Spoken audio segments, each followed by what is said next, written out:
F&O में weekly expiry को लेकर जी बिजनेस के सवाल पर सेबी चीफ ने बड़ा बयान दिया है। उन्होंने कहा है कि एफएनओ में वीकली एक्सपायरी बंद नहीं होगी। ये जी बिजनेस की एक्सक्लूसिव खबर पर मुहर है। आइए सुनते हैं उन्होंने क्या कुछ कहा।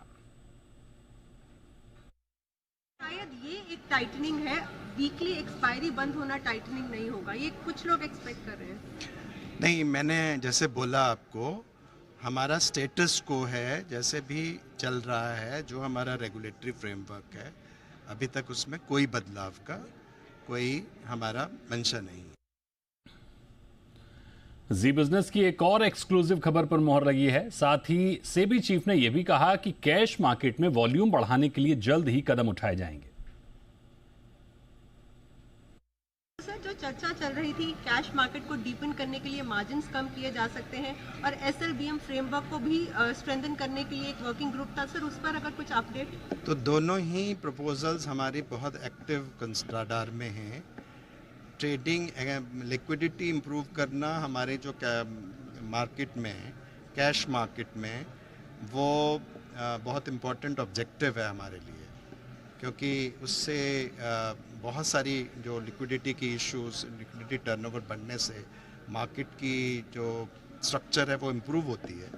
तो इसलिए हम दोनों चीज़ों, बहुत एसएलबीएम फ्रेमवर्क में हो या फिर मार्जिन के इश्यूज में हो, उसमें हमारे कंसर्न कमिटीज़ और हमारे कंसर्न ऑफिसर्स हैं, वो सब स्टेक होल्डर से बातचीत कर रहे हैं और उसका आप रिजल्ट शॉर्टली देखेंगे। तो सर उसमें और दूसरी बात ये है कि जहां आप एसटीटी की बात कर रहे हैं, उसमें भी थोड़ा सा ज़्यादा डिफरेंशियल भी क्रिएट हुआ है between the cash market and the derivatives market. और इन दोनों खबरों को विस्तार से बताने के लिए हमारे साथ जुड़ रही हैं हमारी संवाददाता एकता सूरी। बताइए एकता, ये जो दोनों खबरें हैं, हमने सेबी चीफ को तो सुना, इसके अलावा और क्या कुछ बात हुई आपकी? जी बिल्कुल, ये जो दोनों खबरें हैं, दोनों बहुत ही बड़ी खबरें हैं। जो लोग शेयर मार्केट में पैसा लगाते हैं, जो डेरिवेटिव्स में का हिस्सा बनते हैं, उनकी एक चिंता थी कि सेबी चीफ के पहले बयान आए थे कि कैसे जो है एक कंसल्टेशन पेपर आएगा, वीकली एक्सपायरी बंद करने पर विचार किया जा रहा था। तो ये जो चर्चा थी, ये काफ़ी लंबे समय से एक तरह से हेडलाइंस बना रही थी। लेकिन जब इस बजट में एफएनओ पर एसटीटी बढ़ाई गई, तो हमने ये सवाल पूछा सेबी चेयरमैन से कि क्या हम इसे एक टाइटनिंग के तौर पर देख सकते हैं एफएनओ में, जो हम टाइटनिंग की बात कर रहे थे। और पहले जो था 90% से ज्यादा जो रिटेल इन्वेस्टर्स एफएनओ में अपना पैसा गंवा रहे थे, और सेबी की ने जब से एफएनओ के नियम टाइटन किए, तो उसके बाद से ये जो रिटेल इन्वेस्टर्स का जो वॉल्यूम है, जो पैसा गंवा रहे थे, जो ट्रेड कर रहे थे एफएनओ में, वो गिरा। अब उसके बाद बजट में एसटीटी बढ़ गई। तो जब हमने सवाल किया कि क्या ये सारी टाइटनिंग के बाद हम इसे ये माना जाए कि इस टाइटनिंग के बाद अब जो सेबी है वीकली एक्सपायरी जो है बंद नहीं करेगा, इसी को ही एक तरह से जो टाइटनिंग की बात की जा रही थी, एसटीटी को ही हम माने वही टाइटनिंग होगी, इससे आगे कुछ नहीं होगा।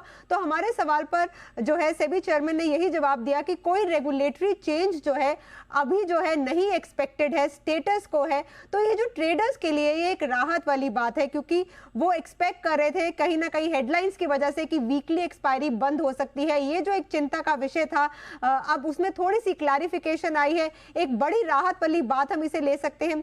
इसके अलावा जो कैश मार्केट में ट्रेड करते हैं, उनके लिए भी राहत वाली बात कि आप कैश मार्केट में ट्रेड करते हैं, तो हो सकता है आपके लिए जो मार्जिन्स हैं वो कम हो सके, ताकि जो सेबी का जो ये मानना है कि कैश मार्केट को डीपन करना है, उसमें फायदा मिलेगा।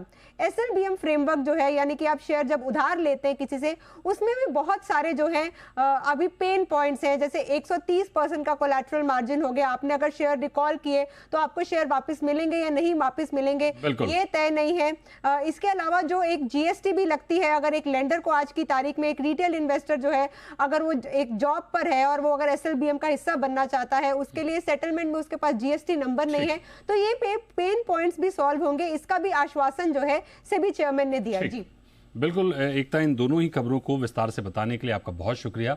आप नजर बनाए रखिए और अपडेट आपसे लेते रहेंगे।